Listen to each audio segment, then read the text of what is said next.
gonna stand on top with our hands in the sky. Gonna raise our cup to the stadium lights for the glory, for the glory. We celebrate with the city tonight. Hear the hometown cheer, it's the ultimate high for the glory. We do it for the glory.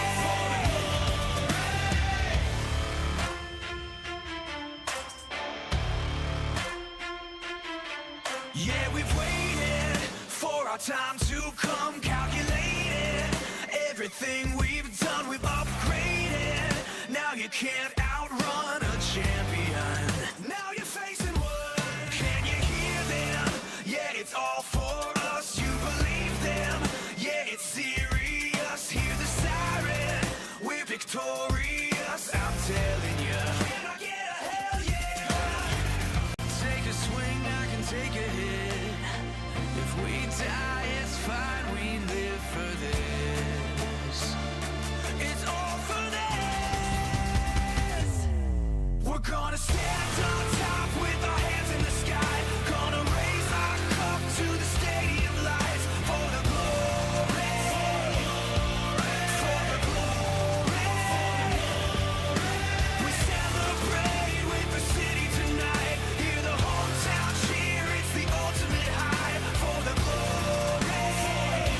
We do it for the glory.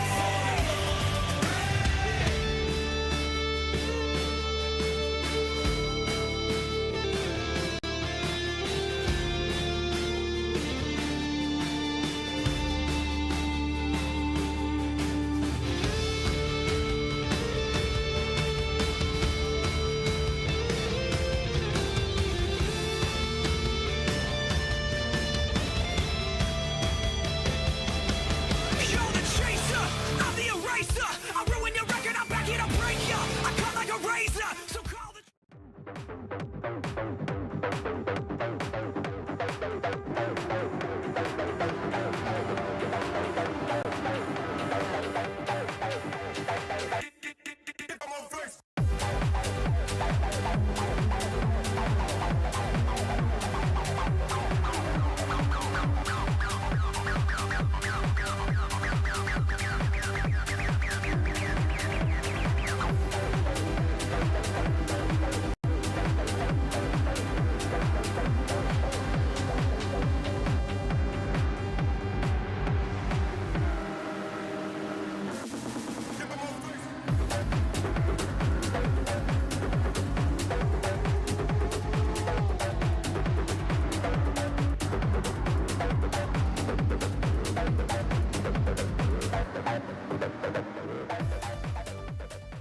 Thank you for allowing us to be part of your family. This is Joe Bloomstrom and Lori Bloomstrom, and behind us here is a picture of our son Paul, who is part of the sim racing family, and it's just so cool that you're allowing us to be a part of this, and we really appreciate you thinking of Paul the way you do. Just wanted to thank you guys. We are so grateful you're doing this in Paul's honor. He really loves this community, and we are hoping that we can raise some funds for St. Jude's charity. We have a special place in our hearts for St. Jude's. They help kids, and we are really grateful. Paul loved you guys. We miss him terribly. He was a great son, great guy, and made friends all over the world, including all of you. Thank you so much. Paul loved to go fast, and I hope you guys do too. Thank you.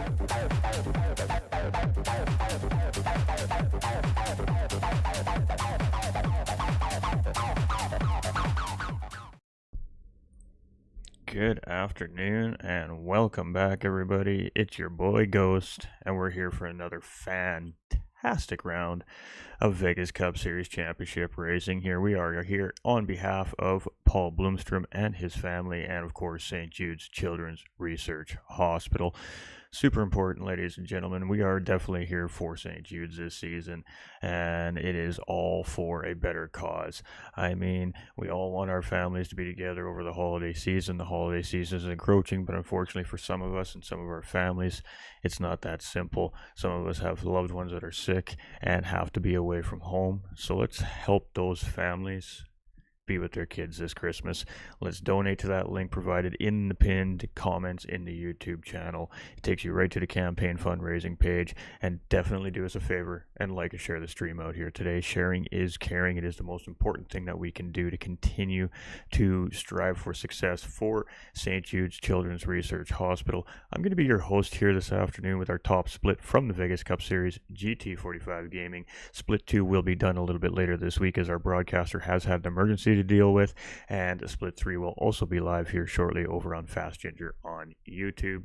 So if you want to go see how the AMs are doing, head on over to Fast Ginger's channel there to go watch your AMs. If you want to see how the top split's doing, you're definitely going to want to be hanging out right here, as this is where all the top split action will be today. Round 4, Laguna Seca, ladies and gentlemen. We head back to the United States of America to a very technical racetrack. It is very tight. It is a very tough racing here. You're very close quarters and you're surrounded by dirt. It is a desert here where Laguna Seca is located, and it is going to be very challenging here in round 4 for all of our racers throughout all of our splits, especially our top split. They're going to be moving at a pretty good pace around the racetrack here. So there we have it, Laguna Seca. It is going to be evening time that we are starting our race here today. It is 3 times tire and 3 times fuel, and all typical championship rules apply. Real slipstream, real track conditions, and completely random weather. However, rain will not factor today, obviously, as we are in a United States racetrack and we do not have rain available, unfortunately, for the North Americas currently in game. But it should still prove to be a pretty spicy race here, I think, today.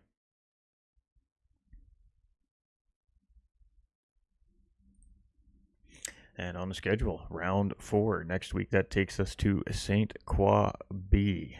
And that's always a very favorite racetrack of the team here, the development team here at GT45 Gaming, as we develop the championships and pick track schedules. It provides really good racing. It's a very wide, high-speed racetrack, and it really challenges the racers to really put it all out on the line to get the absolute best result you can there, because you do really need to utilize the racetrack to its full extent to really maximize it here. It's no different than any other racetrack like Laguna Seca here, but Laguna Seca is much smaller and more technical racetrack than what we're used to seeing. So we're doing pretty good here. We're 10 minutes. We are on it today. So a little bit about Laguna Seca here, as we were just talking about it. It's a 2.24 mile racetrack, 3.6 kilometers, has 11 left and right hand corners. It is tarmac road surface. It is a real world circuit. It has an elevation change of 160 feet from its highest to its lowest point. And a fun fact is 110 feet of that elevation change is literally into the corkscrew here all by itself. It's like a 6-story drop or something like that, 7-story drop. It's a 10-story drop, pardon me. It's quite incredible. So any real racer will tell you it's scary the first 1 or 2 times you go down, and then it just becomes a part of the rhythm of the racetrack for them. The kink, real racers will tell you, is actually the scarier part of the racetrack here, and we'll probably see why most likely here today when it comes down to Laguna Seca. And of course, one of the reasons why we're here today for the Bloomstrom family, of course, the 2 strapping young men there on each side are the boys, and Bridget, the queen of the household there in the middle, and of course Paul, who we're here in honor of this season as well. Lost his battle with an unforeseen illness, unfortunately, about a little over a year ago, and honoring his memory was a St. Jude's fundraiser event in cooperation with his family here as well. So with that being said, let's go see what St. Jude's is doing. How's it going, Jersey? Jakey, what's up? Yeah, we can wait a few minutes, Jake. Of course. Year 400,000 children like Justin develop cancer. If he he had been born in the United States, his chances of survival would have been more than 80%. But in his native Ecuador, those chances are much lower. In resource-limited countries, survival rates are below 30%. Where a child lives is the most powerful predictor of whether they will survive cancer. There are many contributing factors to the disparity in pediatric cancer survival rates, including access to life-saving medicines. So access to quality medications is critical for the success of any programs at the country level or global. children survive cannot have without proper access to essential medicines. This has been something that we have identified as a priority. St. Jude has long been dedicated to improving pediatric health worldwide. Building on our established global ecosystem of collaboration, we are launching a transformative initiative, the Global Platform for Access to Childhood Cancer Medicines. We are now able to tackle the rare pediatric cancers and make progress against those because we're working as a global community that will allow us to purchase generic drugs and distribute those to low and middle income countries at no cost. The Global Platform works by creating a central procurement entity within the World Health Organization, the UNICEF and the Pan American Health Organization. Then the goals engage to develop the production and the supply of these medications. And these are medications that are considered to be critical and required for all children with cancer, wherever they are. Today, essential cancer medicines are starting to arrive in 6 countries: Ecuador, Zambia, Jordan, Uzbekistan, Nepal, and Mongolia. These medicines, provided at no cost to local institutions, represent the first step in a long-term effort to reach 50 countries and treat more than 120,000 children 5 to 7 years. Danny's dream was that no child die in the dawn of life, and he was thinking perhaps about the United States, but I think in the back of his mind he was always thinking of a global landscape. And I see this as the logical direction for St. Jude Children's Research Hospital to go and for the entire field of pediatric oncology. The Global Platform is more than a lifeline for children like Justin facing cancer. It's a foundation for a future where all children have access to life-saving care. By working together, we are building toward our founder's dream that no child should die in the dawn of life, no matter where they're born.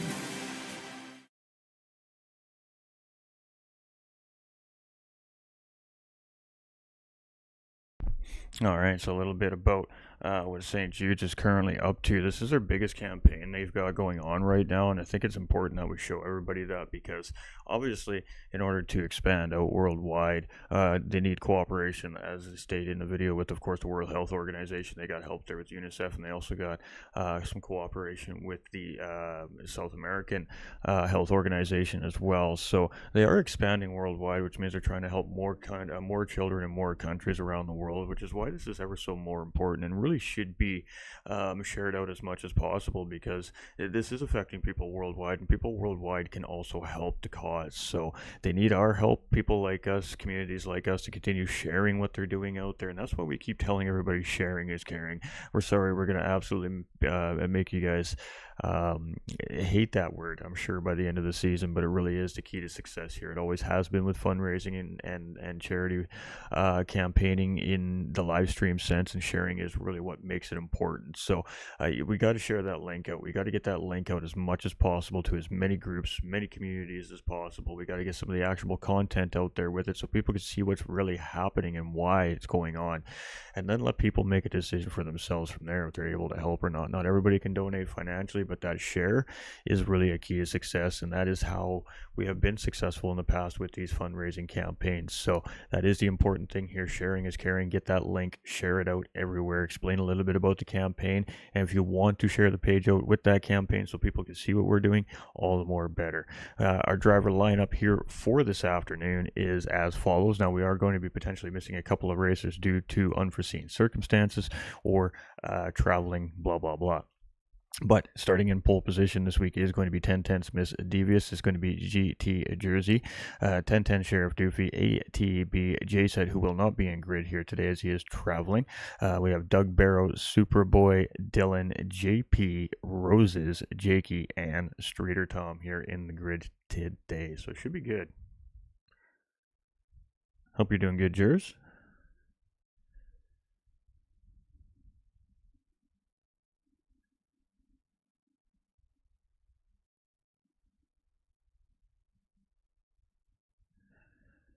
All right, so we are just sitting tough here for a couple of racers. I apologize. I was just looking to see who we're still missing. So a little bit about the race. We touched on this slightly a little bit earlier here, but it is going to be a 1 hour endurance race here, 4-hour pro lobby today, and it is 3 times tire and 3 times fuel. So every time these guys and gals make a lap around Laguna Seca this afternoon, it will be 3 laps worth of fuel and tire usage. So basically, we're turning this 1 hour race into a 3-hour compressed race when you do the multiplying variables into everything. Our refueling speed in pit lane for our drivers is 7 liters per second for the fuel, which is, I would say, an average amount of speed here in the game. Now, with that being said, pit strategy is wide open this season for the racers. There's no mandate on what tire they have to use, as long as they are using whatever. But that comes down to the point system and the lap counting system. We've allowed to try to open it up as much for drivers to get as creative as they can with their strategies, and we've seen some very difference of strategy opinions in almost every round of racing this season. So, however, with that being said, I do suspect we're going to see a very stingent one style of strategy at Laguna Seca here today, because this is a very hard racetrack. It's hard on racing tires, and it's hard on racers. So I think we're going to see a lot of one-stop strategies here, and also part to do to how long a pit stop really does take here at Laguna Seca. The entry and exit alone sits you at a minute plus your pit stop. You're looking at potentially close to a 90 to 2-minute second, 90 second to 120 second pit stop here at Laguna Seca. So it does matter to the racers here on what that strategy is. And as you can see here, we're just waiting for a couple of our racers to come in here as they are just coming out of another racing event. So just bear with here. We're going to give our racers a few minutes. We're going to do a double grid reset. We got to make sure we tell them that, because we do have VR drivers as well, so it's a little bit of a surprise sometimes if they're not listening to the live stream. All of a sudden we just reset the grid,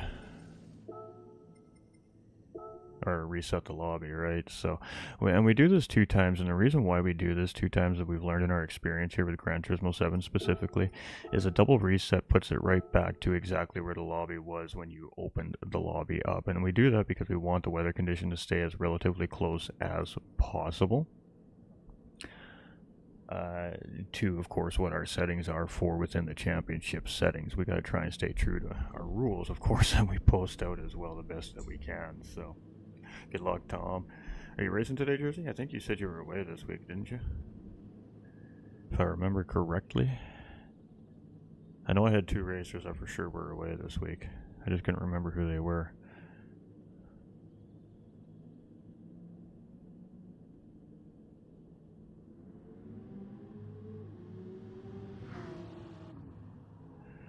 I think I'm just waiting for JP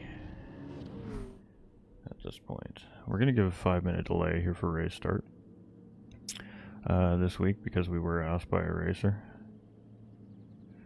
Got it. I'm just checking my Discord server to make sure there's nothing relevant. Alright, no pings or nobody saying anything else, so we will give a 5-minute warning here to race start once Jake checks in. And it's going to be a bit of a short lobby here today, but that's actually probably going to be A-okay potentially by the races here. Top 3 is a better, higher probability for the extra bonus points now with only 8 cars potentially on the grid here. But also, it gives a little more space on a very tight racetrack when you only have 8, say, opposed to 15 cars on the racetrack, or in this case, we had 12 potentially here this weekend. So, alright, so we will give a 5-minute warning at this point.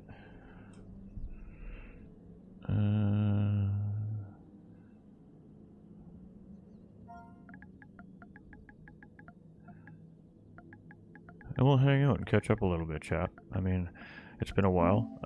We have officially moved, so there should be no more breaks in the content and no more chaos leading up into the rest of the racing championship here as well. Now that I can get back into our regular routines here, GT45 Gaming will get a lot more streamlined and get some some regular posting back out as well to keep boosting the championship out. So it is important that we do work together. So especially to our racers and our racing viewers that are watching our Discord, in the Discord servers, you're going to see this posted everywhere here again very soon. But we are also doing a special racing event this coming weekend here as well. So on November 8th, we have a special car that has been designed for a endurance finale for a championship that we have been taking part in all year long, and we decided no better time and opportunity than a 24-hour race to continue to fundraise for St. Jude's as well. So the fundraising campaign continues to pick up more interest with more community members, as well as we continue to push for this to try and help the cause. So sharing is caring. Share it out. That's all we can continue to ask. You're on your way. We'll wait.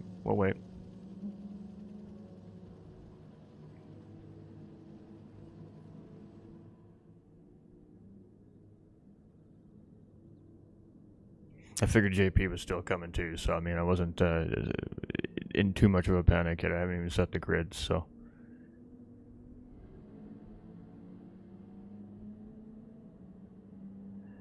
And this is pretty normal, ladies and gentlemen, for those of us that follow championships and watch championship live streams in the sim racing community, especially on GT7. I mean, racers are busy racers on the weekends. We only have a limited amount of time to get races in on the weekends, because obviously during the week most of us are working and have families behind us at home, right? So we're all very busy. So the weekends are when we cram in our fun time, and sometimes things slightly overlap with each other. So communication is always key. We always tell the racers that communication is key, and we've been getting communication from the racers here today, and I mean, we have no problem delaying by 5-10 minutes to make sure that we get our racers a fair opportunity to gain their points, right? So we like to be on schedule, but we also like everybody to come out and have fun, and especially when we're fundraising, when we're supporting St. Jude's Children's Research Hospital and the Bloomstrom family. This is what Paul would have wanted. So I mean, obviously we're not going to change anything about that. We're not going to change anything about that. So as soon as we get our two drivers checked in, we'll set our grid, and we'll get underway.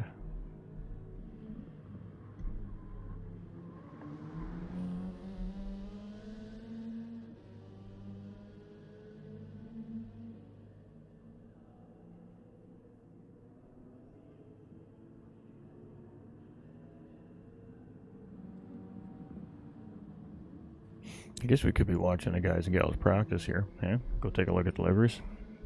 We are going to be going green here very soon. Problem with that is I can't see when the races are all checked in, so I can't set the grid. There we go. Alright, now we can set the grid. So let's set the grid.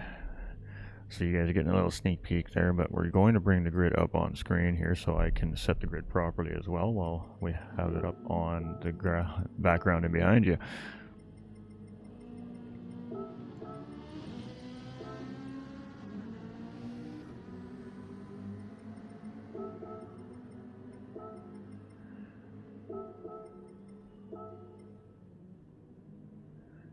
Doug Supra, I don't see, oh yeah, Doug's here, Supra's here, Dylan JP.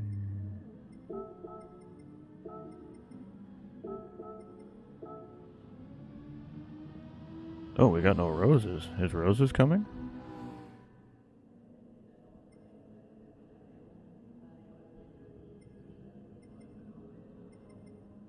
Huh.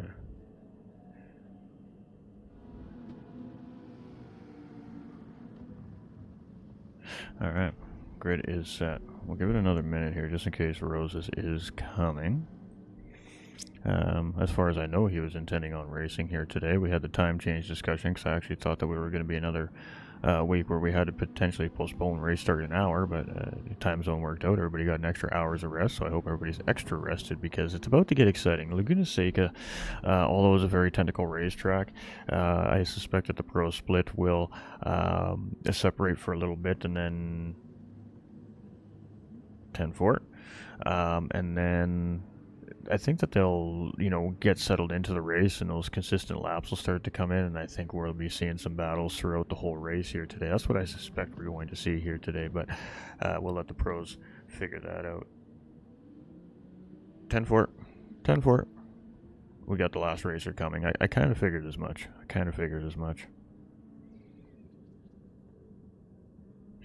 We do apologize about the delay, ladies and gentlemen, but hey, that's racing. I mean, how often is it that in real life you see those cars go from autograph signing to lined up on the grid and the green flag racing exactly on the drop of the time that it says on your ticket stub? It never happens, right? I mean, it's no different here in sim racing. It is what it is.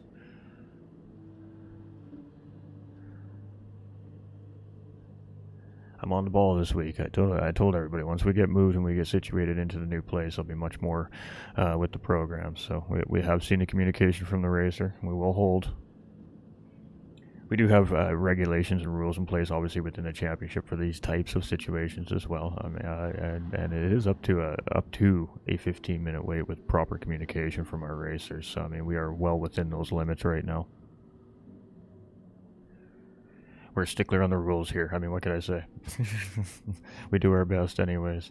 We just want good, clean racing, that the racers enjoy that themselves as well. I mean, we understand you might knock tires a little bit or rub door handles from time to time in hard racing situations. We totally understand that. But at the end of the day,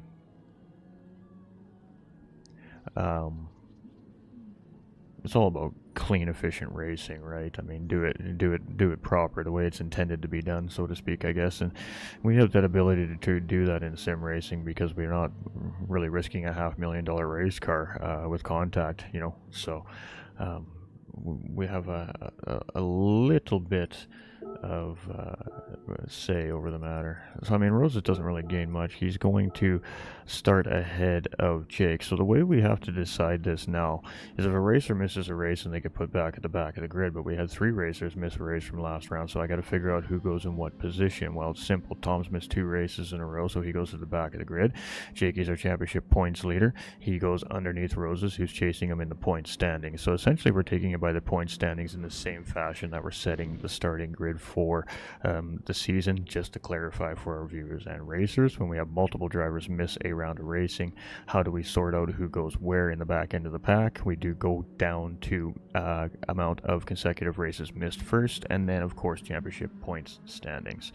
We appreciate our racers. We definitely want to see a good healthy race here today, so let's get the drivers in. We have one not feeling well here today, so hopefully everything just stays calm for the next hour for her and she can get it in, but we'll see how things go. Alright, so we're giving the ready signal. You guys can see everything we're doing here. Normally we have all this stuff done before the graphics drop on the stream, but I mean, it's always good to be real, right? I mean, it's always good to not hide, so to speak, anything from the viewers. You're getting a little sneak peek of how things operate, and then we're going to rock and roll. Laguna Seca is going to test the skill of all of our racers without a question of a doubt here today. So, I mean, kick them tires, light them fires. Let's go racing.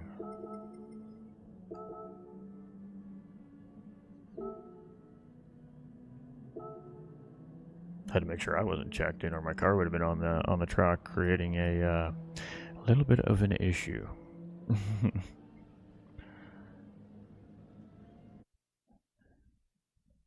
All right, let's get into it, shall we? Laguna Seca, round 4, Vegas Cup Series, top split pro division. Let's go racing. We're waiting for those lights here, and they are taking their time, but we are now moving. Kick them tires, light them fires. We're going racing, chat, and it's Laguna Seca style, and we are green. Oh, and we're going to go 5 and 6 wide here on race start as the Ferraris get an amazing launch up off the racing start here, and we're going to go 3 wide into turns 1 and 2 here, and we're going to just make sure we're looking through the field here, and I think there was a small amount of contact there as JP is looking like he was on the receiving end of that. We're going to go take a look at this really quickly here, and oh, nope, maybe JP is not there. Oh.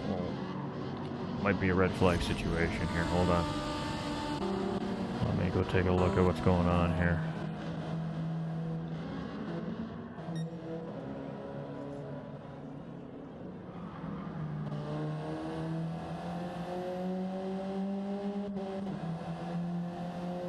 think we're gonna red flag this and restart it, chat. We're gonna red flag it.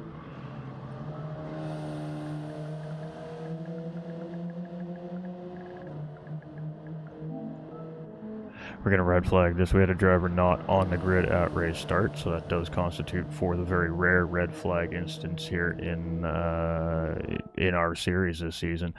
We need everybody to have a fair advantage. That piled up the lobby as well a little bit, so we will reset the grid and we'll restart this race right away here. So it happens. It's racing, ladies and gentlemen. No, we're not going to cast out anyone there or call anybody out. It happens, but at the end of the day, a driver not on the grid is not a fair advantage for that driver to start the race off, so we are going to do it one more time.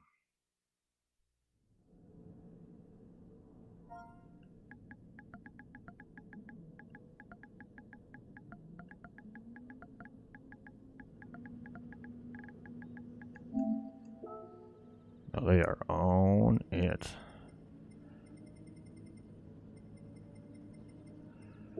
Okay, we gotta make sure the grid stayed.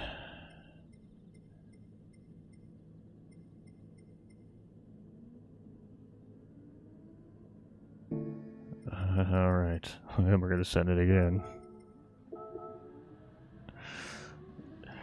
If they're not ready this time, there is definitely something going on there. Now remember, ladies and gentlemen, this red flag restart is brought to you by St. Jude's Children's Research Hospital. On the link posted in the pinned comments in the YouTube channel is the donation link. If you can donate today, head over to that link and donate whatever you feel is necessary to help the cause out. We appreciate you. We love you. Let's get back to the racing.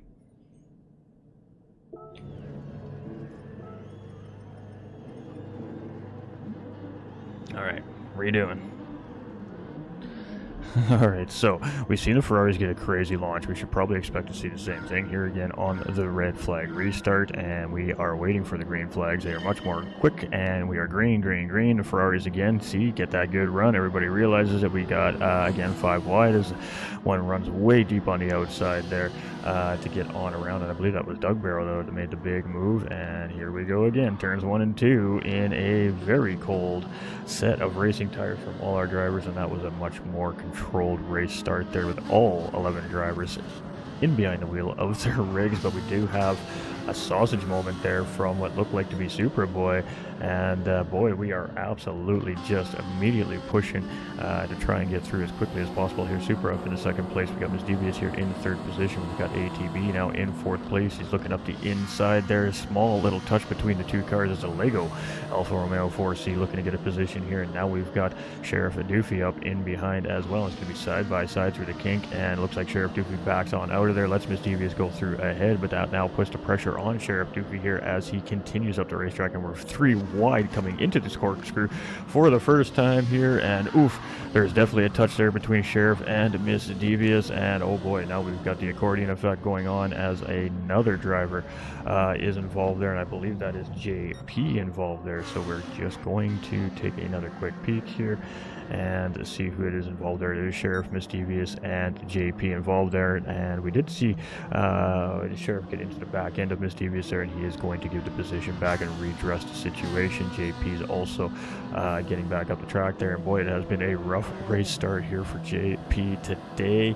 Hopefully everything moves well here, and 3 racers definitely on the back foot here now, but this is Laguna Seca, and all it takes is rhythm and consistency around here, and as drivers start to lose focus and concentration, it's very, very easy for the racers to regain any time on the racetrack as well. So we'll have to wait to see how things go, but we do have a racer that wasn't feeling well as well on the racetrack today, so it does happen, and I mean, we keep racing, so let's see what's going on here. We got Doug Barrow in the lead, and it is 1.2 seconds. The Super right close in behind there with 2.5 seconds over ATB. 2 Ferraris leading the charge here with a 4C holding down that final podium position, but the Lamborghini of Roses is now coming up the track here and closing in 1.2 seconds in behind. Jersey here in the McLaren is 1.2 seconds in behind, with Dylan in the McLaren as well in behind him, and his nose to tail slide from Jersey there as he enters into the corkscrew, and he is in a 3-way, 4-way battle here now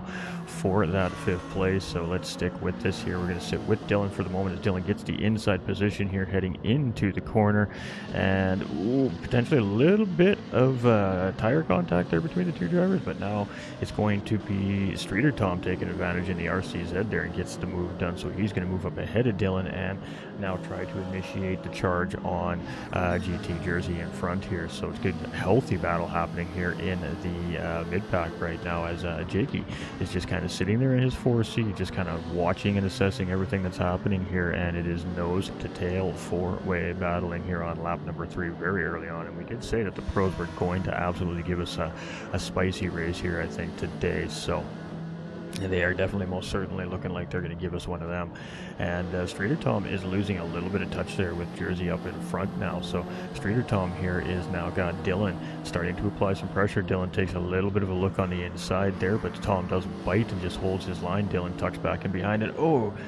Jersey right there, unfortunately, getting just outside of the kink. And oh boy, I mean, we talk about the mistake in the kink and why racers say the kink is the most dangerous part of the racetrack. As we come around this corner, you're setting up for this kink, you're heading uphill, and he just got the tires on that sand edge there a little bit and spun that car out. Very mild contact. He does pick up a little bit of front aero damage there, and unfortunately for Jersey, that's going to take him out of that mid-pack battle. But it is a very long race. We still have 55, just about 56 minutes remaining here in the race, and already things have been interesting here as we got battles developing now due to these mistakes made by the drivers. Jersey is now right there with Sheriff breathing down right on top of him here, and a 3-second penalty there from Sheriff as well.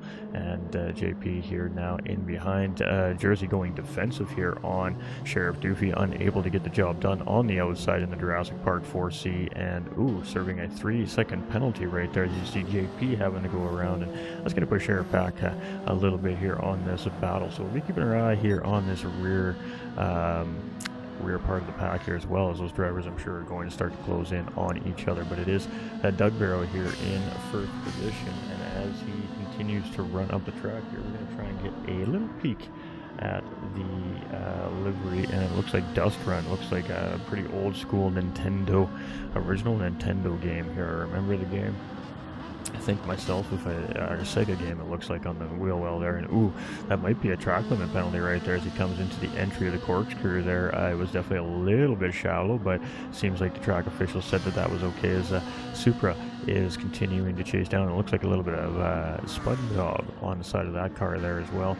Roses here now in the P3, 4.1 seconds in behind those two. ATB is in 4th place and is feeling a little bit of pressure here from Streeter Tom, who gets it a little bit wrong perhaps there, misses a braking point, locks up the tires. I'm not sure what happened there, but falls down a position to Dylan there now and falls down into 6th place. Jakey is just settled in behind here doing his thing. He doesn't seem to be in a big hurry right now at the moment on the racetrack. He seems to be playing a slightly different race strategy at the moment than those drivers battling up in front of him. He's not getting too involved in those fights and wearing out his race car any more than he needs to, and I think he's just waiting for an opportunity to make his attack potentially maybe on those drivers in front. But right now it seems like he's just taking care of his car, saving it, and maybe trying to extend this run in the first part of this race perhaps. But JP here now in 8th position with Sheriff in 9th place, and we've got Jersey here down in 10th place currently, and we are down one racer here on race start, and that was the one that said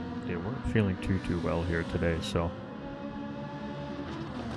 but it is Doug Barrow currently in the lead with Supra here in 2nd position, and as they continue to head down the corkscrew, they are 3.7 seconds ahead of the final podium sitting driver at the moment, Roses from Race Asylum. So a couple of rad drivers here leading the charge in round number 4. And Roses there flirting with disaster as he gets a little bit outside of the exit of turn number, I believe it's 13 there, and almost pays the price there, but he manages just to keep the car underneath of him. And Dylan and ATB are very close together here now as Streeter Tom starts to close in on the Lego 4C. That is a great looking car, by the way. I'm just saying, that is a really good looking livery.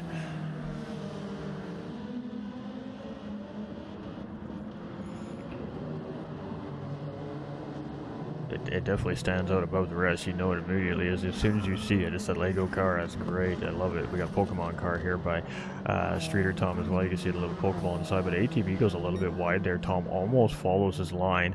That gets a little bit of dirt on the edge of his tires as well, and now Jakey here is just trailing him behind. And again, it looked like ATV just a little bit off the racetrack there, and that is definitely going to cost him some momentum and speed coming out of the corner, which now just allows Tom and Jakey to close in. We're probably not going to see the move happen here into the kink. These guys are going to be patient through here and try not to make the big mistake. ATB makes the mistake, Tom makes the mistake, and oh, Tom goes around as he follows his line, but he does get the car immediately pointed in the right direction and continues moving in a forward direction, so he is going to lose a spot there as Jakey takes advantage of the mistake by both those racers and jumps up into 5th place. So the patience being shown there by the Esports Race Asylum driver, gaining him there 2 positions, and now he's got clean air to really start to settle into his race. JP and Sheriff here in 8th and 9th place, separated by a car length right now. They're both in the Alfa Romeo 4C here as well, so we've got some pretty iconic looking liveries on the racetrack here today, don't we? Hey, we've got the Lego, and oh, Sheriff is just trying to keep that thing out of the wall. He does a great job. It just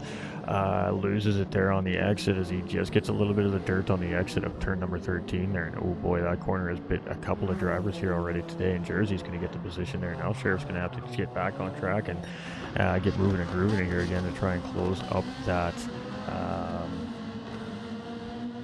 chance for battling there. Supra here now taking the race lead over the last few corners here ahead of Doug Burrow as they continue around through the kink here and head towards the corkscrew. But in the meantime, while that was happening, Roses has closed the gap up here, now 1.3 seconds, and the fastest lap holder currently is a 1:23.089. So we suspected we'd see 22s potentially here, and I think that is a safe bet here from our pro lobby today. A 22 is potentially going to be the fast lap of the race here. So Dylan is 6 seconds in behind here currently right now, and the racers are starting to separate a little bit, but we said that would probably happen in the early part of the race, and then they're going to get their rhythms going underneath of them here, and they'll start to close back up on each other. So it's a little bit of give and take. I mean, it is very easy to give up free time here at Laguna Seca, and it's very easy to make up that time on the drivers are giving up the free time if you just remain very consistent. Hard to do here. It's easier said than done. Like I said, it's a very technical racetrack, and as the drivers' tires continue to wear down, it's going to become more difficult. But now it's a battle between Doug and Supra here, and there is no love in regards to the 2 rad drivers here up in the lead as they are battling hard for that race lead, and Doug Burrow does get the position back from Supra there in a very good decisive attack between turn 1, 2, and 3 from Doug Burrow and Supra. Ate a little bit of that sausage curbing there out of turn number 3, and that really compromised his exit on staying with Doug Burrow there right on his bumper. Now Roses is breathing right down the rear bumper of that Ferrari here in the Lamborghini as we head up in towards the corkscrew, and things are heating up here up in the front end of the pack now, as well as Roses trying to apply the pressure here to Superboy in second position, and he is just sitting there maintaining, holding that pressure, but Supra does get a pretty good exit coming down the corkscrew there and does give himself a little bit of room. But as we head into turn number 13 here, Roses is right back on the rear door here, the rear fin of this Ferrari, and the pressure is real right now as Roses continues to look for an offensive opportunity here on Supra, but now Supra's closed in on Doug Burrow here. Doug is going to take the defensive line heading into turn number 1 and 2. We would expect nothing less. That's going to put four Supra on the outside. It looks like a small little touch there between the 2 of them as they come under braking, and Roses is going to take full advantage of that, tuck that Lamborghini right up the inside door of Supra there, but that does put him now on the outside of turn number 3, and it's going to be tough to hold that position, but Roses gets the job done. Great battling here right now up in the front end of the pack as these 3 racers continue to drive their cars on the absolute edge here. It's Ferrari versus Lamborghini versus Ferrari right now, first, second, and third place, and the boys are putting on a show here from the UK today for St. Jude's Children's Research Hospital. If you haven't seen yet, posted in the comments in the YouTube channel, pinned right there is that charity link. If you can donate tonight, please do. Anything can help, whether it be a penny, $1, $10, or $100. Every little bit helps, and all that money goes directly to St. Jude's, and they put it immediately to work to help families in need. So we appreciate all the donations up to this point. We will get those out and some thank yous out to those people here very soon now that we are moved, resituated, and ready to get back to the push here. All right, so JP in 8th place, and we're just going to quickly rip down through the field, make sure we're not missing anything too crazy happening here in the mid-pack, because we have a spicy battle here, and Rose is now taking a look on Doug Burrow here, coming out of the final corner and into turn number 1 and 2, has the position. He's on the tighter line here, and you can battle on the outside of turn 1 and 2 here, and we got the over-under attempt coming from Doug there, but Rose has adjusted enough of a lead heading into turn number 2 there to cut that off and keep Doug Burrow in behind, and boy, oh boy, we have a fight on our hands here between Rose's Doug Burrow and Superboy right now for the race lead, and we're not even 15 minutes into this race yet, ladies and gentlemen. Oh my goodness. This is good for Jakey though. 7.8 seconds in behind right now. He's chilling. He's been chilling all race long. He's just taking it nice and easy. And all that very healthy battling up for the front 3 spots right now is helping him close in. Tom is just 5 seconds in behind Jake, with a 4 second separating between him and ATB. I mean, Dylan is only 3.3 seconds in behind ATB, and there's about a little bit more of a gap there, 7 seconds. And then 1.1 seconds between Jersey and JP, and Sheriff is about 8.3 seconds in behind Jersey here for the time being. So things can change very quickly. A couple extra liters of fuel in pit lane, or a misclick button in pit lane, a miscalculation in your fuel in pit lane, and not having enough for the end. There's so many things that can happen here yet today, as we're so early into this 1 hour Laguna Seca St. Jude Children's Research Hospital event. But Super here now trying to put the charge back on Doug Barrow here in 3rd place, looking for potential battle here to 2nd place, but the 2 teammates absolutely duking it out for the race lead there. Did allow Roses to just very slowly but surely creep into the disc from the distance there, and well, put himself out in front of the lead of the race here for Team Race Asylum right now. And the pink and purple and white Lamborghini is absolutely flying here, still holding the current fastest lap of our session here today.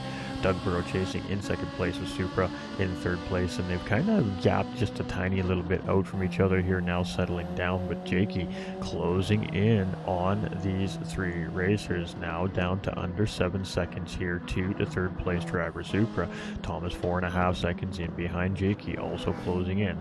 ATB is just maintaining his pace here right now, just remaining to put in consistent laps, but Dylan is just a little bit quicker here right now around the racetrack as he continues to chip away at that gap between himself in 6th place. JP and Jersey still separated only by 3/4 of a second here right now, but really not battling here. They're probably going to just continue to try and push forward up the racetrack without really costing themselves any unnecessary time, if I had to guess, but I could be wrong. Sheriff here now 7.3 seconds in behind as well, so the gaps are closing everywhere we go and take a look as well, and that's racing. I mean, that's how it works. That's how our racers seem to do it here. They make it look like it's not going to be anything too special, and then all of a sudden it becomes something incredible. So we'll see how it continues on here, but boy, the first 15 minutes was most certainly exciting here at Laguna Seca, and I don't think it's over yet, as Doug Barrow and Super are still only separated by 7/10 of a second, just a couple of car lengths separating the 2 drivers. They're both on controller as well, so you can see, these cars' tires doing very tire things right now on the racetrack, and Jakey just continues to try and close the gap, a little bit back over 7 seconds that time around, so just a little bit slower than our 2nd and 3rd place drivers that time around. But Streeter Tom continues to chip away at Jakey here, up in 4th place, and now down another second, as it's 3.5 seconds separating them, and ATB is about a half second loss there, and Dylan is about a half second gain in a sense. JP is just kind of maintaining his pace here at the moment.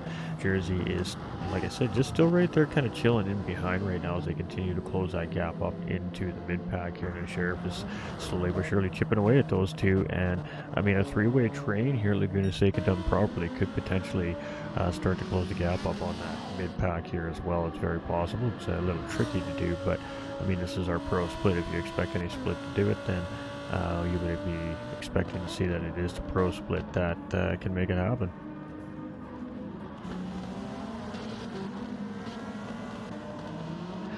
So some different strategies coming into play here too, I'm noticing. I'm sure that you at home have noticed it too. If you're taking a look at the bottom side of the screen, you can see the wear on the tires. You can see how much fuel the racers have. You can see the things that typically we don't show during racing broadcasts. But because this is a different style of championship event here this year, we've opted to not hide that information from the viewers, let you guys and gals see, you know, the types of things that the racers are really dealing with. And mid-engine rear-wheel drive cars are no joke. They are very, very difficult to drive when the tires are in good condition. Now, when you put in consideration race wear, tire wear, and the fatigue on the racer, these cars become very difficult to manage over long periods of time. And you're going to see that in this Saturday's race with the Porsche 911 RSR by 10/10 at the Spa, 24 hours of Spa for IRO as well, as we continue to push for our top 10 finish there in the season. So you'll see the ups and downs of driving an MR over a very, very long distance of racing. 24 hours is no joke. We do them in 2-hour stints. We use multiple drivers from the racing team, so it's not going to be just 1 or 2 drivers taking on the task of the 24 hours. There's going to be 12 2-hour driver stints for that race in the upcoming weekend for St. Jude's as well. So it's going to be very interesting. If I'm not mistaken, I believe Team Rad is taking part in the fundraising efforts as well. So I could be wrong by that. I will verify with the team owner there, but that was the initial plan anyways.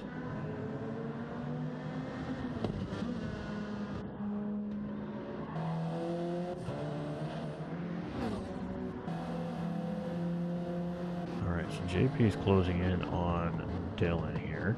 So that was a 10-second gap. I'm not sure what happened there. Obviously there was a mistake made there by Dylan at some point. We see Sheriff have, but obviously we see Sheriff there spinning into the wall just a few moments ago there as well. So that explains the elongated gap, so to speak, to the rest of the pack here now. And again, this is a very difficult racetrack, so it's all about rhythm, flow, and consistency here, and making it through, surviving the early race parts. And I mean, we see some pretty feisty battling here. A lot of these guys right now are on wearing out tires, so it's about survivability at this point. As you see 2 of our racers come into pit lane here, that's going to allow Jakey to go around and go ahead and pick up 2nd and 3rd place from those 2 racers here as they make their first pit stops of the race. So that should allow Tom to also grab those positions here, and as he comes around, he does move up into that final podium position here for the time being. ATB is going to go around, grab those positions as well, and obviously that's not going to be where their true finishing position is currently, based off of what we're seeing as they are the first 2 drivers to make pit stops here today. That means the rest of the field at some point in this race will need to make a pit stop, because they cannot go all the way on fuel in one of these races. It's designed that way. It would take some pretty incredible fuel saving in order to make one of these races all the way on fuel, and you would take yourself so far out of the fight for a position that it wouldn't be worth it. So you have to factor in at least 1 pit stop in the races for sure. Every race is different. Some are harder on tires than others, and that really does kind of play into what type of tire that the drivers do opt to choose as well. And for the most part, it seems like the majority of the field is on the same page here as far as that strategy goes. I guess the bigger question at this point is now how many stick to that strategy, or do some change that strategy up and look for a potential advantage in a faster tire maybe. But then again, that does potentially create an extra pit stop than you anticipated for, which means you're losing at least another 1.5 minutes in pit lane. Are you going to make that 1.5 minutes up by going to a faster tire compound outside of your designated strategy? There's always a lot to think about when you're a racer on the racetrack, even in sim racing. So a lot of these things are going through these racers' minds. Some are just locked in and again just putting in their laps and in their rhythm. So it's going to be interesting to see how the variation in tire strategy on the 2 Rad drivers compares to the rest of the field, because I believe that the rest of the field is definitely playing the one-stop medium strategy here today, where we've seen Doug and Super both start on soft. Now, whether that was by design or because of the red flag situation, they forgot to switch to the medium tires, I'm 100% unsure. It is a possibility, or it could have been a designed strategy thinking that that's what the rest of the field was going to do as well. We'll have to wait and see how it plays out. But Rose is 9.9 seconds up the road currently in the lead as Jakey is now in second trying to chase him. That puts Streeter Tom, pardon me, in third place, 5 seconds in behind Jakey. He is starting to lose a little bit of time to the second place driver as he's starting to be like, okay, now we're in a position here to start thinking about how do we get the race lead. And he got clean air. He's been taking care of his car. Let's see if he starts to push a little bit here now. In that 4C up in second place here, we got ATB 9.5 seconds in behind the podium currently, and Dylan 7.2 seconds in behind him.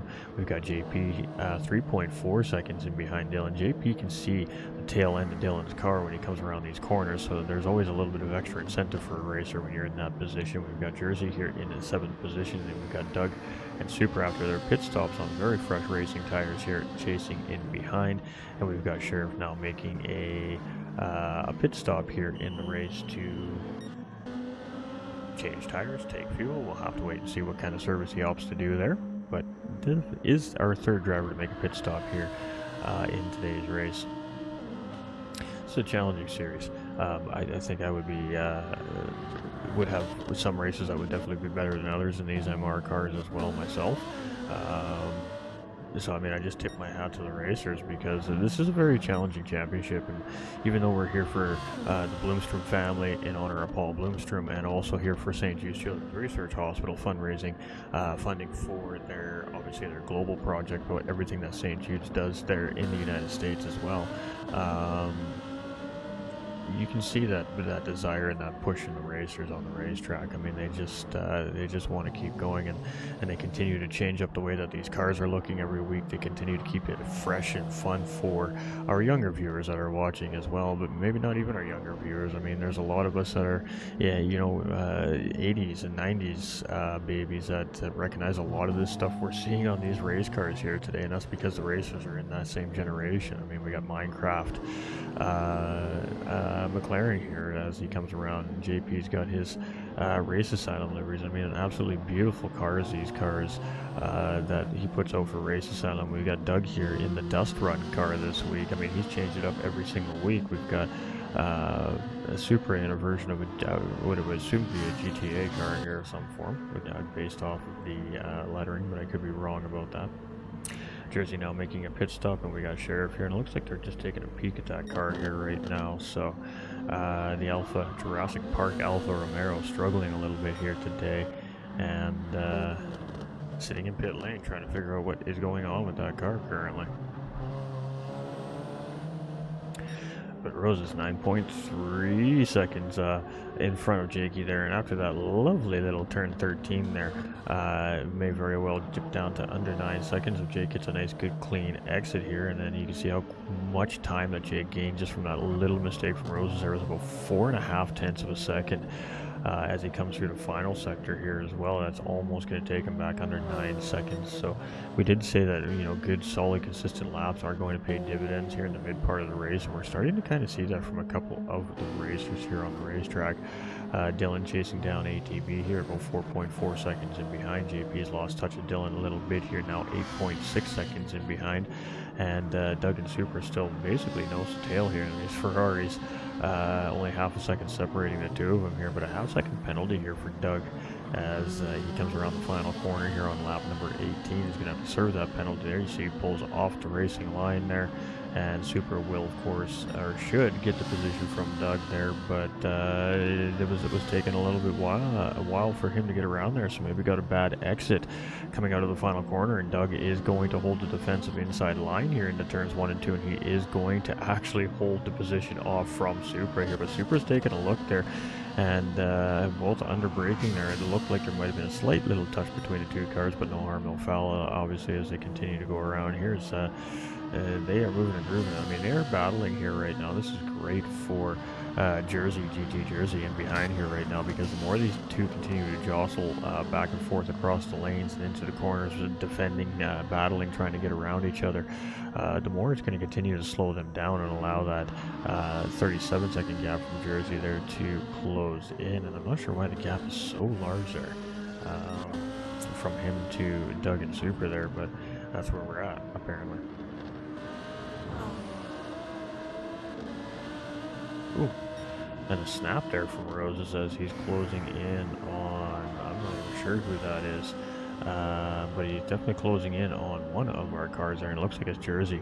So potentially about to put Jersey a lap down. But now keeping in mind our lead lap cars have not made a pit stop yet, so they are essentially almost a full lap ahead of the racetrack. On the racetrack ahead of those drivers that have made an early pit stop, so we have to keep that in mind as well. When our lead lap cars do finally make that pit stop, they will give that lead lap back to the potential racers that they are going to potentially have blue flag situations around here shortly. But Dylan closing in on ATV here, 2.1 seconds, so we're going to be kind of keeping our eye on that there. Doug is 3.8 and 0.8 separating them there. So we will continue to keep our eyes on that as Roses continues his charge around here on the final corner of the racetrack, and we're almost at the halfway mark of the race here, so I suspect that we're going to see probably a majority of our racers pit right around that halfway point of the race if it's going to be a medium strategy from our racers that appear to be on that strategy here today. We can expect to start seeing around us pit stops in the next 2 or 3 laps here for probably the majority of the field. Now, the ones that have kind of taken care of their cars and still have a decent amount of tire there may opt to go 2, 3, 4 extra laps perhaps, but you do kind of got to play the role of where the race leader and the racers you're chasing decide to pit as well, in a sense, because you don't want to give up any free time on those drivers you're chasing either. So you need to make some informed decisions with the help of your obviously your crew in behind the scenes, I guess, that are tracking all the data. But in sim racing, it really comes down to the racer behind the rig or the controller or the VR headset, whatever the case may be, to make that decision. So we got Jersey here, and Roses takes a look up the inside. Now, Jersey does give him the room there on the inside, but Roses decides probably just it's better to wait to the front straight here, or maybe Roses is going to be opting to make a pit stop this time around. No, he's going to be going around one more time around here. So we should see this transition happen right here, and that's exactly what we're seeing it there. Jersey just moves out of the way there, and that Lamborghini has to get up to speed here apparently, but we should see that that blue flag transition happen into turn 1 and 2 here, and this is a good healthy little battle to stay on the lead lap in a sense, so it's all fair play here. Plenty of room and respect was being given there. Maybe it took a little bit longer than we would normally like to see, but nonetheless they did navigate it. And Jersey was just trying to obviously do that without really giving up too much free time to himself there as well. I mean, he is in the race as well, so it is important. And like I said, at the end of the day, they're going to end up giving that lap back to him when they make their pit stop, most likely 2 or 3 laps time, right? So it's a situation that you just kind of want to deal with quickly at this point in the race, and try not to give up too much free time, which is exactly kind of a case of what we saw there from Jersey. He was giving all the room that Roses needed to get around, but he wasn't trying to give up any free time at the same time. It's hard. I know, right? Try to wrap your head around that and make sense of it, right? Alright, it looks like track officials have hammered down on the Jurassic Park 4C here. Maybe the team has just decided to pack it in for the day here, potentially in the race. We'll wait and see how all that plays out, but definitely a stack of penalties there on the Jurassic Park 4C sitting in pit lane currently here, and we got Dylan coming around here. He's just made a pit stop. Jersey made a pit stop a little bit while back, and you can see there it has been a tough day for the Jurassic Park crew. You'd think Jurassic Park would be able to get it right after all these years, right? But it's still struggling out there. Jurassic Park.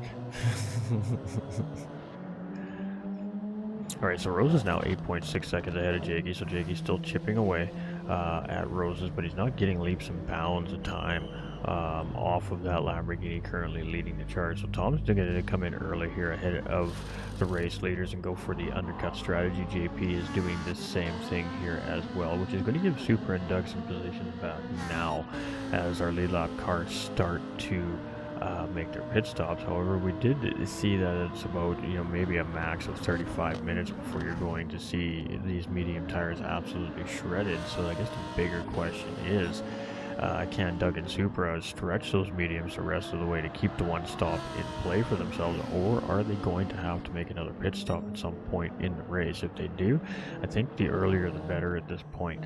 ATB here now up into third place, and our race leader is finally coming in to make that pit stop. I would assume that Jakey is going to go one or two more times around based off of just the way he's been racing here today. He's just been kind of saving the car, and we'll see what ATB does as he comes around here. He just comes down the corkscrew, so he's got about a handful of corners, a little less, to get towards where that pit entry is. He's getting a little bit low on fuel, but I would imagine there's at least one and a half laps still sitting in the tank there, but he is indeed going to bring that car in. So Doug and Supra here now, who were the race leaders at the beginning of the race, may be able to grab some of these positions back on the lead lap cars that passed them when they made their pit stop. So let's see if they gained or lost any time in this different strategy that they have rolling here. So Doug does manage to slot ahead of ATB, and so does Supra.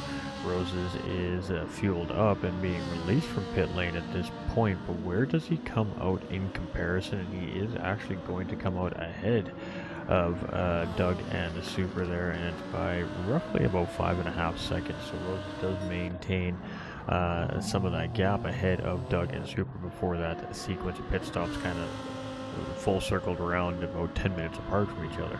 So Roses in second place. Jakey has yet to make the pit stop, so we'll wait and see how that all bounces out. We got Doug here in third place. We got Supra in fourth position. We got Streeter Tom here in fifth place. Dylan is in sixth position. ATB is just coming out from his pit stop. Here's JP is coming down the front straight into turns 1 and 2.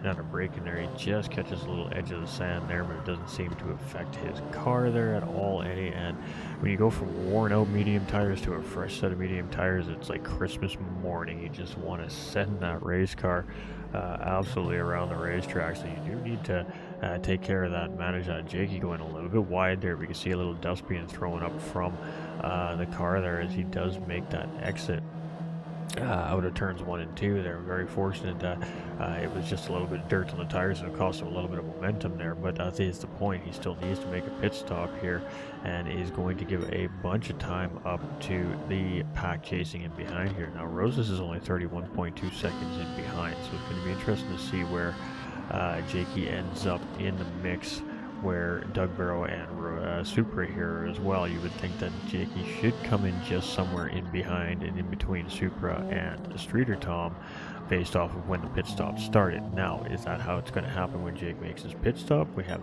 yet to figure that out, but within the next couple laps here, we're going to get the answer to that question for sure.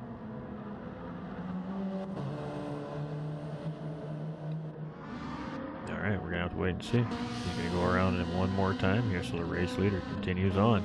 Streeter Tom, 7.4 seconds in behind Supra and Doug. We got Dylan about 15 seconds in behind Tom right now. We've got ATB 6 seconds in behind Dylan, with JP about 6.5 seconds in behind ATB. Jersey, 2.9 seconds in behind JP, so a close gap there, and it looks like the Jurassic Park car does appear to be done here for the day today as well. So a couple of retired racers here in the race today.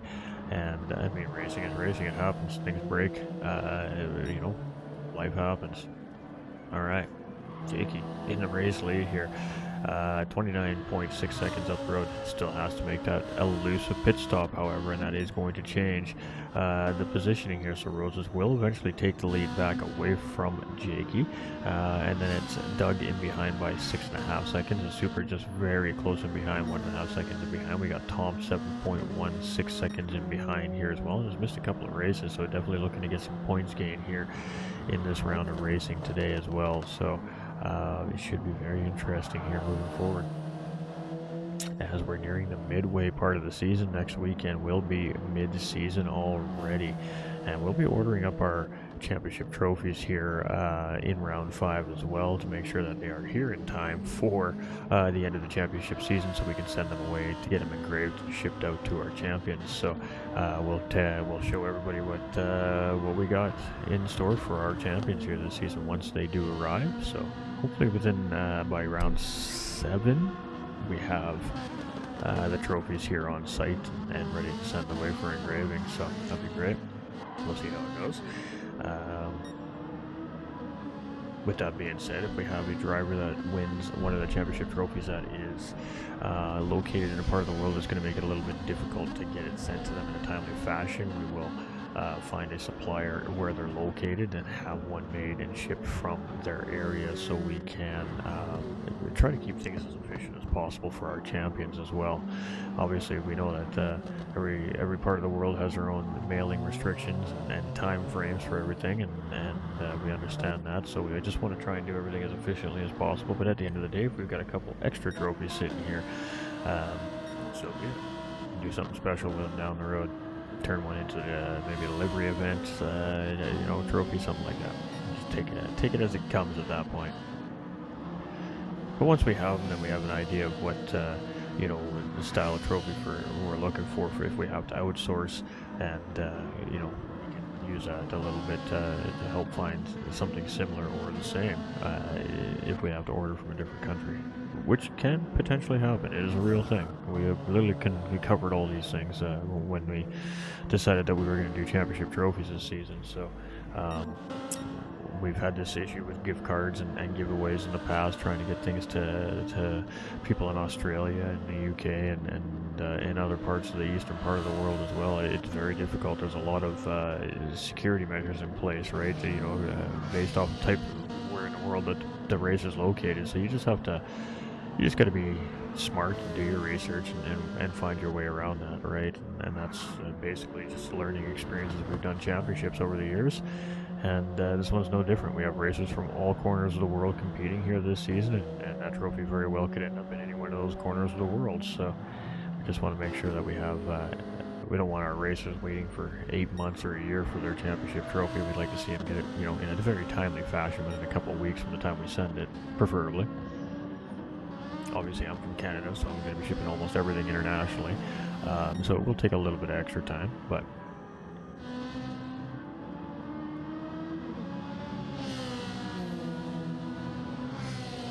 so we did see a mistake there from Supra. It wasn't a mid-sized mistake. It definitely cost him a couple of seconds on the racetrack, and it took him off of the charge of Doug Burrow here. So after Jake's pit stop here on the racetrack, he now finds himself in third place, and he's right on the rear bumper of Doug Burrow here. So Supra now in fourth place. An interesting strategy call here we're seeing made by Jake in comparison to a lot of the other racers here, and it looks like he's still playing the one-stop strategy, and it looks like it's just kind of reversed to what Supra and Doug are potentially doing here on the racetrack. So this is very interesting. We've got three very different looking strategies here on the racetrack between our racing field here in the Pro Division today. So let's keep an eye on how this plays out, because it should be interesting. But Jakey applying some pressure to Doug here as they head in towards turns 1 and 2. Jakey's probably aware that Doug's going to go on a defensive line. Jakey's going to continue to apply the pressure to make him take that line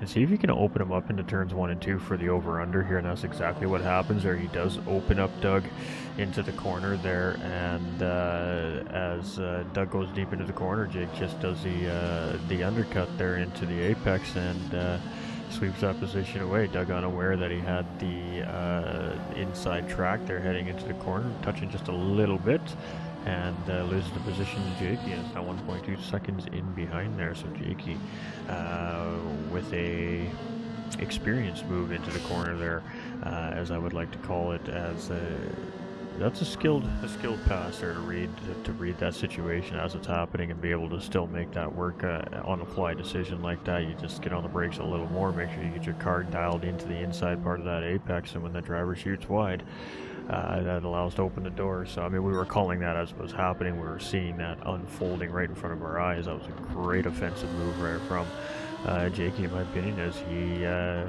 just forced Doug to stay shallow enough heading into the braking zone of the corner that it forced his car just to shoot a little wider than Doug was hoping for on the defensive side there. So the skilled racers do skilled things, and but that was a point in case of it right there. But now Doug, a little mistake coming out of the final corner there, is allowing Super to close back in here. So his team Rad compadre here is starting to close back in. We've seen these two battle hard here so far today, so I expect there's not going to be any more love lost if they close back up on each other here, especially near the end of the race. Tom 3.7 seconds in behind Super right now, starting to close in on that potential battle as well. Dylan 17 seconds in behind here, and at this point a lot of these racers have realized at this point in the season that when you kind of fall out of that fight for the podium, that it's not really worth overdriving your car, battling each other all that much, because the position at that point really isn't relevant except for maybe the starting position in the next race, which is a strategy in itself, I guess, in a sense. The lap count is really what it becomes important at that point. You want to stay on the lead lap with the race leaders. You don't want to go to lap down. You want to make sure you're at least maintaining the point spread that the race leaders are pointing. Now for the drivers that are chasing for the top three here, it's a different story. You have to make a decision. Is it worth trying to battle into that podium position? Maybe I get third place and get that extra bonus point. Maybe I can scoop a fastest lap on the racetrack for a couple extra bonus points. These are the types of things that these drivers here up front are thinking about right now. This is, there is a bonus point potential here for Super up ahead. Is it worth battling for? Well, that's up to him to decide, as he's the driver behind the wheel of that car. Streeter Tom here in 5th place. He's missed a couple races this season, so is that bonus point worth battling for, say, in Tom's position? Most likely a much higher probability that he's willing to fight for that bonus point as maybe, say, Super and Doug. Hard to say, but I mean, it's just throwing it out there, throwing scenarios out there. And then we got the gap here. We got Jersey closing in on ATV, 2.6 seconds. That has been a very give and take relationship between those two there right now. And not a whole lot happening here between Roses and Jakey. Jakey's not able to really close in on Roses here right now. It's chipping away, but it's a give and take. Has very quickly opened up a gap of 5.8 seconds over Doug and Supra here, but again, varying strategies happening right now, especially in the front end of the pack, so it'll be interesting to see which one really comes out on top. But Super 1.2 seconds in behind Doug here now, and starting to lose touch just a little bit with his team compadre there, as Streeter Tom continues to try and close in. It's 1.5 seconds here, 1.53. As we come down the corkscrew, looks like Super gets a little bit of a better exit down there, gains a little bit of time back, but Tom is on a personal best lap here in this race today, currently with that blue sector as he comes through that live timing there. Dylan is maintaining that pace with Streeter Tom. He's not giving any more away by any stretch of the imagination there, and 3.6 seconds now separating ATV and Jersey there, so a little mistake made by Jersey, or just a little bit of a better lap from ATV there. I'm not sure which one it is, maybe a combination of both. But the gap has opened up just slightly there between those two drivers, and Roses here still driving his Lamborghini on the absolute bitter edge here, trying to make sure he's maximizing all of his racetrack. He's in clean air, he's got no immediate pressure, but he does have the crew chief, I'm sure, in his ear from time to time, telling him that Jakey here in second place is slowly chipping away at the gap between himself and second place there, so he's aware that Jakey is chipping away here and trying to reel him in. Doug now 8 seconds in behind Jakey as Jakey continues his tear up the racetrack, looking for another race win here this season, but Supra is now only half a second in behind Doug Barrow here, so a car separating the two rad Ferraris right now on the racetrack. As we head towards the corkscrew, you can see Streeter Tom's just 1.3 seconds in behind him here as well, so are the two team rad drivers going to work together here to try and get rid of Streeter Tom chasing in behind, or are we going to see a battle for that final podium position between the two rad drivers? We still have a little under 14 and a half minutes to decide that at this point, but whatever is going to start happening is going to start happening soon, and it looks like pit stops here from Doug and Supra, and that is going to allow Streeter Tom to just very freely drive himself right up into P3 here. So we are seeing two stop strategies coming from the two rad drivers here, and that is going to be good for the mid-pack racers here. Dylan, JP, and ATV, they are far enough behind here, but this will put them right in the mix with those racers. Jersey as well here in 9th place, potentially there to grab position as well, depending on where those drivers come out. This is going to be a quicker pit stop for those two drivers, but still a very lengthy pit entry and exit time here at Laguna Seca is going to cost them for sure. So Rose is 6.7 seconds ahead of Jakey. Jakey continues to peel away at that gap here, but it is only, 3/4 tenths a lap right now, and with 13.5 minutes remaining, the lap count is going to start to run out here. So it is Streeter Tom right now in third place.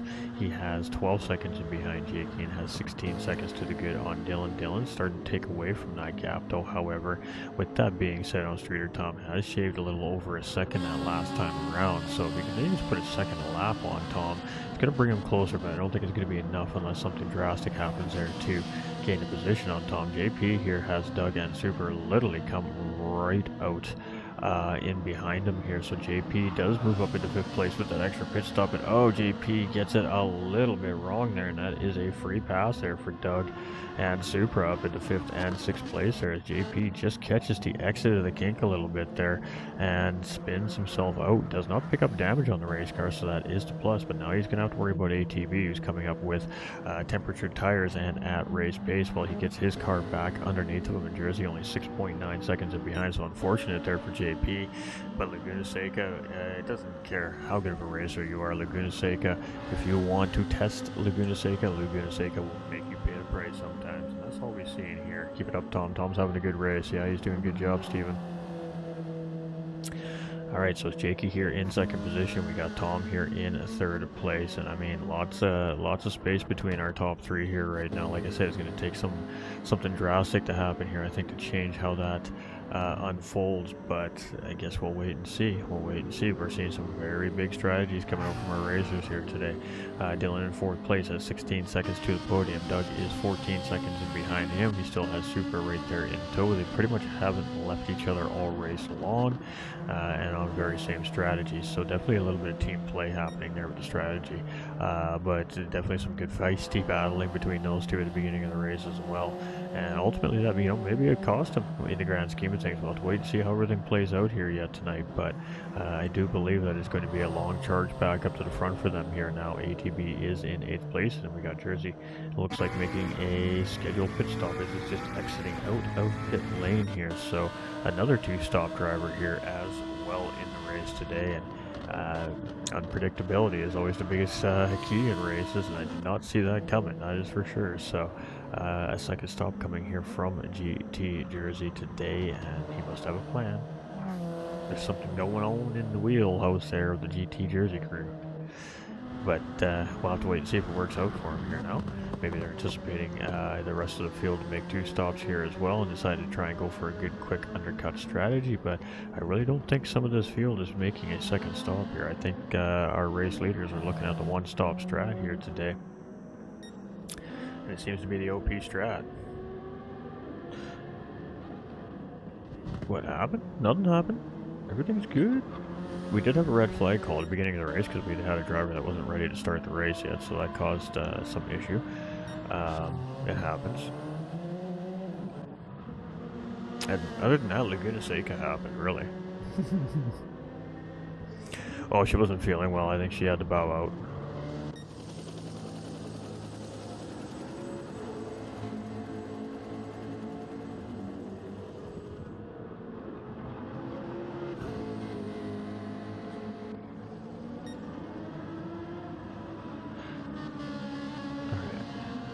Trying to kind of get an idea here.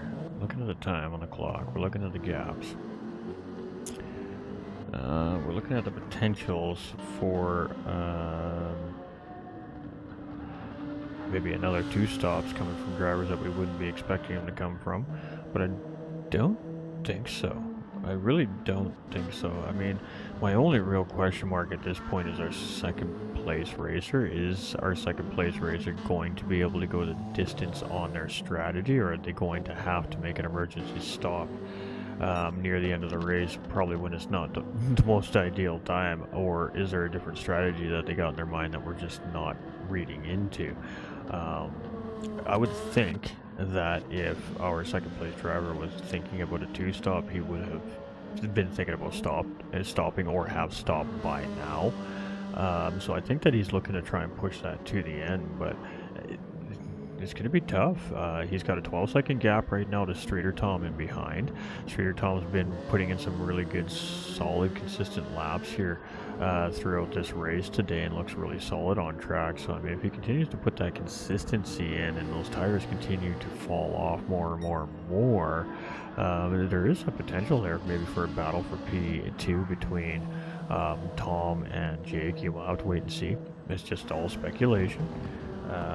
But I mean, Laguna Seca is a sandpaper surface style of racetrack. I mean, this racetrack is constantly sandblasted by Mother Nature in a sense. It's very rough. You know, the sand blows across the racetracks, and when it's windy and on the racetrack, and it essentially erodes all the little bits of asphalt that are shaped their way around the rock that makes the substance of the track surface and asphalt in a sense, and those little tiny rocks that start to poke up, and there's millions and millions of them in the track surface and the asphalt here. Laguna Seca essentially gives you like a 32 grit sandpaper surface. So when you're running your warm, soft, or medium racing tires over those little rocks that don't have asphalt in between the rocks that space that separates those little rocks essentially to make a nice smooth flat surface, you start to get a very gritty surface. Now, with that being said, you get lots of grip for the first little while on those fresh racing tires, but it absolutely tears apart the rubber on those racing tires underneath the racers' cars, and it can wear these tires out a lot faster than a racer realizes, especially if you're not really paying attention or managing the tires under that car for the stint or the tire stint. So we'll have to wait and see how yeah, you're welcome, Steven. We'll have to wait and see how some of these drivers, handle their strategy decisions here today. It's going to be interesting. Currently, gaining time here on Tom is Jakey, so there a small mistake made by Tom where Jakey is listening to me. He goes, "You don't know what you're talking about. Watch what I can do." That's entirely possible, but it is Dylan here, 16.4 seconds in behind Tom. Doug is kind of closing in on Dylan here, 10.1 seconds. Supra has lost touch a little bit with Doug there, 1.6 second gap. And then 17 seconds to JP in behind, but ATV is closing in here, 2.7 seconds is the gap. And 42 seconds from Jersey. It was 47 seconds before that, so he is definitely chewing away at the time on the back part of that pack. But with only 6 minutes remaining as Roses comes around the start-finish line there to start lap number 39, it's just not enough time gained to negate the gap of 42 seconds there with only about 5-6 laps remaining.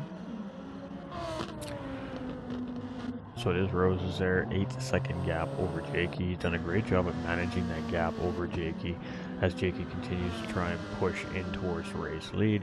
And it looks like second place may be the best option for Jake here currently. But the race is far from over. A lot can happen in 5.5 minutes. So don't take what I say for face value, because, I mean, the race is going to be the race. The way it unfolds is how it's going to unfold. Dylan here in 16.9 seconds in behind. It's going to take something pretty drastic to happen up in that podium there to find his way onto the podium again in round 4, but still a strong run here from Dylan today. Nonetheless, due to an incident on the racetrack in round 3, Dylan does actually take the race win for round 3. So I believe that's one of each podium position for Dylan this season, if I'm not mistaken.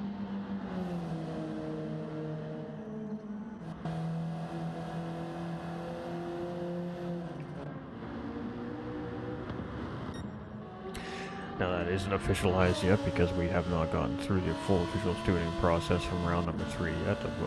Again, I was moving last week, so things are a little bit behind schedule for last week's racing, so we do not have an official standing on who is leading the championship here, but I believe that it is still Jakey by a very marginal amount of points, so maybe 1 or 2 points at this point.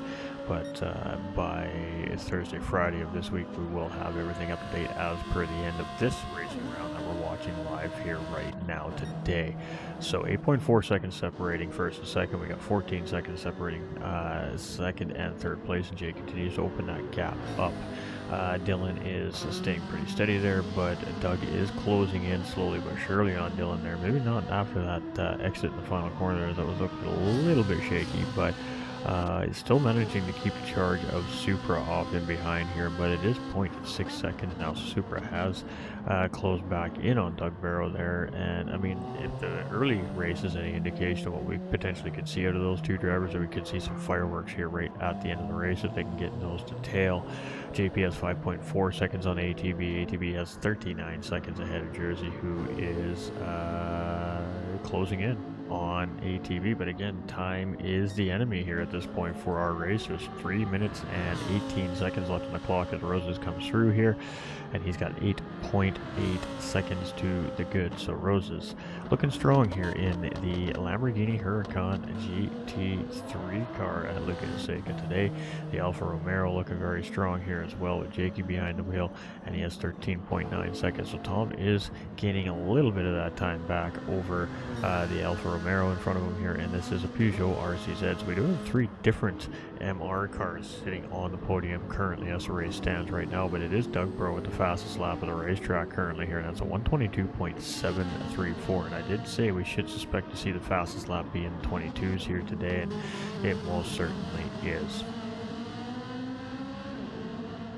Alright, so Supra here gets a good run out of the corner. Doug gets a little bit of a sloppy exit out of the final corner there, and that's going to continue to allow Supra to close in a little bit more here as we head into turn 1 and 2. And I guess the bigger question is can he get it done under the braking now? You can see how hot those brake calipers were under the brakes there heading into 1 and 2, and Doug actually just maintains that gap between him and Supra there. And as we head into turns 3 and 4 here, Doug looked like getting just a slightly better run over his compadre there, Supra, but as we come in through 4 there, it looked like he was gaining, but he is indeed just managing the gap right now in behind himself and Doug Barrow. So JP here in the 7th position, ATV's 7 seconds in behind, and nothing should change in the last half of the pack. Really nothing should change essentially throughout the rest of the pack, but racing is racing, you just never know. Tires are starting to wear down, the cars are starting to get very low on fuel, which means they get a little bit of tail happy at times as well. The sun has gone down here at Laguna Seca, which means there's no more sun heating up the racetrack, which means the racers are also losing grip now as that track cools down. However, with that being said, that might be a good thing for the racers that are sitting on heavier worn out tires, because that means that the hotter racetrack isn't quite chewing the tires up as quickly as it was.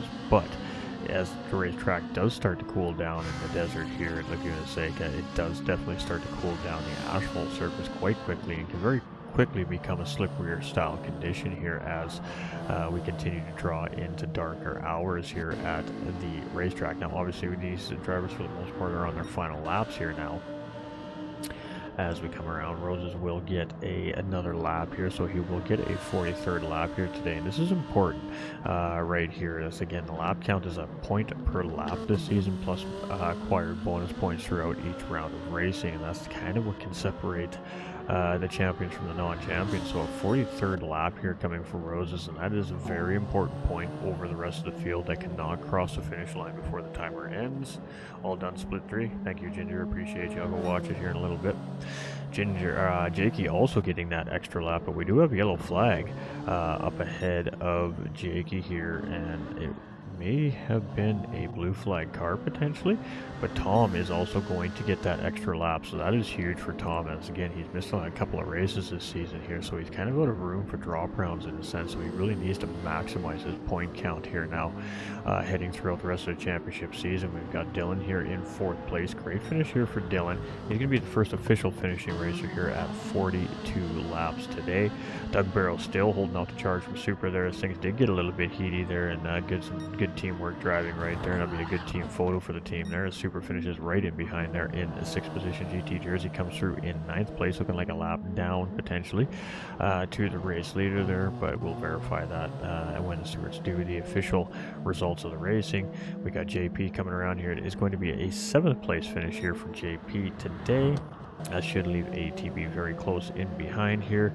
ATV will take that 8th place finish, and it looks like Sheriff and the Jurassic Park Alpha is going to get the car out to roll across the finish line here today, so we do love to see that. But it is going to be a round 4 win for Race Asylum's Roses. It's going to be a 2nd place finish here for Esports Race Asylum's Jakey, our current championship points leader, if I'm not mistaken, by a couple of points. That is going to change things a little bit here as we continue to run through the championship. As it's getting very tight here in the top 4 or 5 drivers.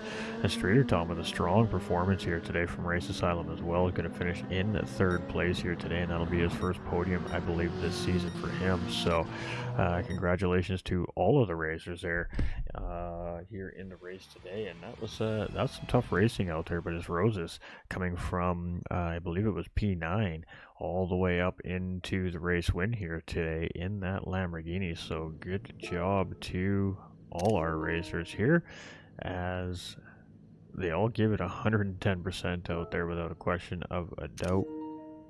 But it is going to be looks like Doug Barrow with the fastest lap and the bonus 2 points there as well. So good job. Oops, no, we're not doing that, we're just doing that. All right. So congratulations to Roses, Jake, and Tom here. Those are some great races here from them today. And we're just going to pop over to a different screen here, and we're just going to recap the race. We're not quite back to podium interviews yet. We should be back to that next weekend here for the Vegas Cup Series. So we definitely want to let the drivers have their say when we have hopefully the majority of our field back for the race as well. So just bear with me, drivers that are still in the lobby. I'll reset into next week's round of racing in a few moments. So just sit tight on that one.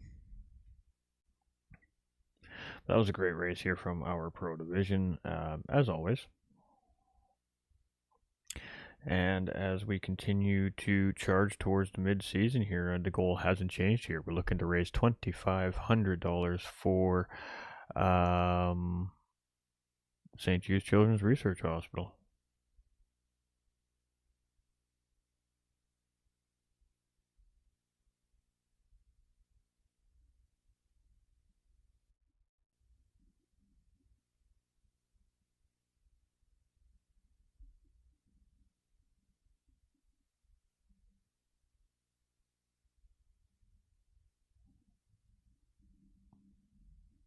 We're just checking out a couple of things here as we continue on.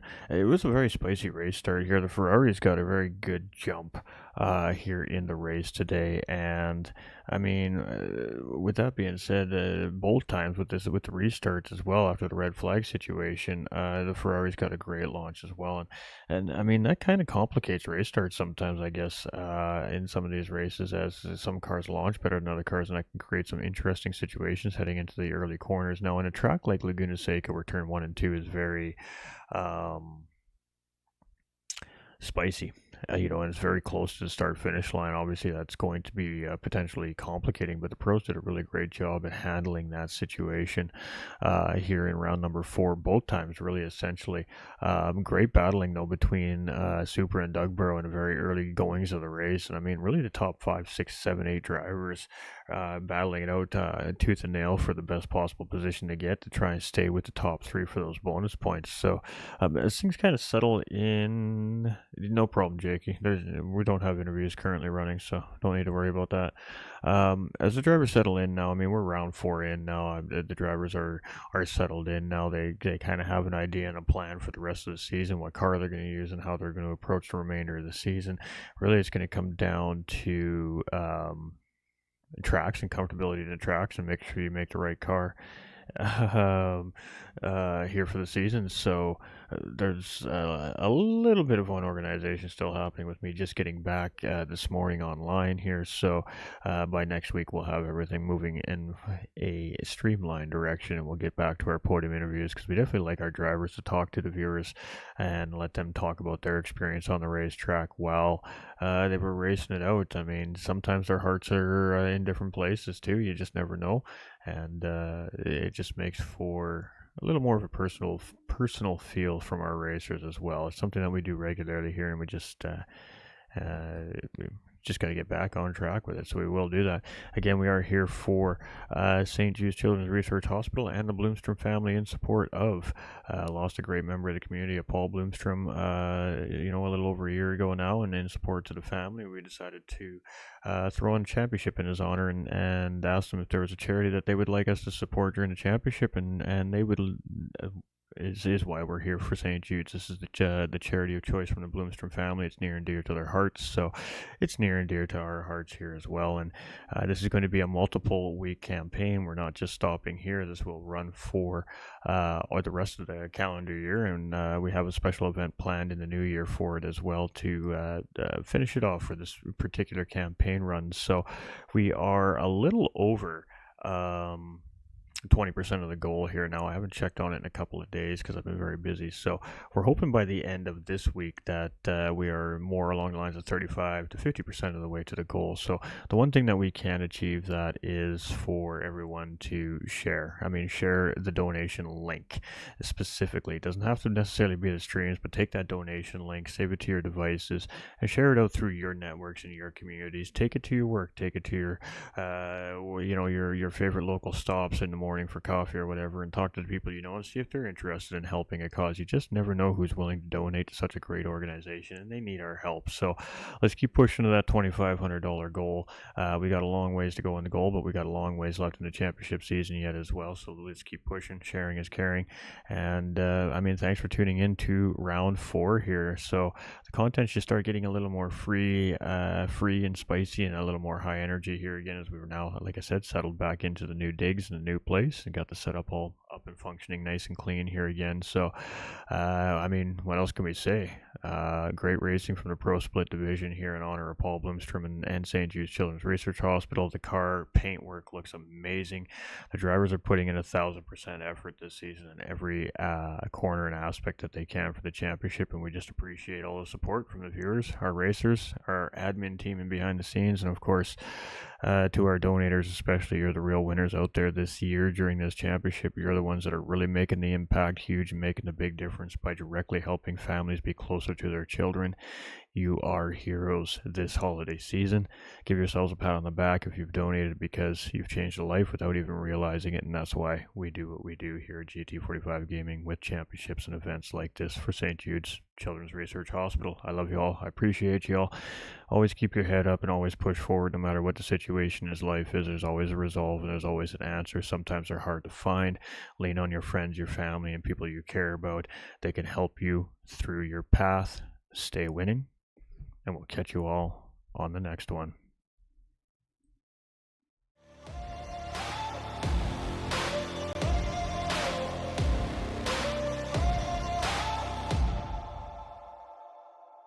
I've got that lightning inside me, son of a god.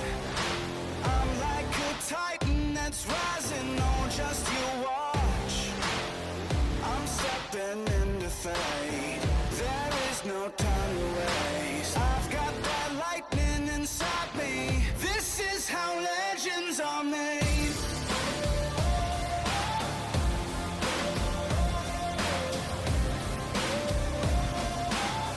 This is how legends are made.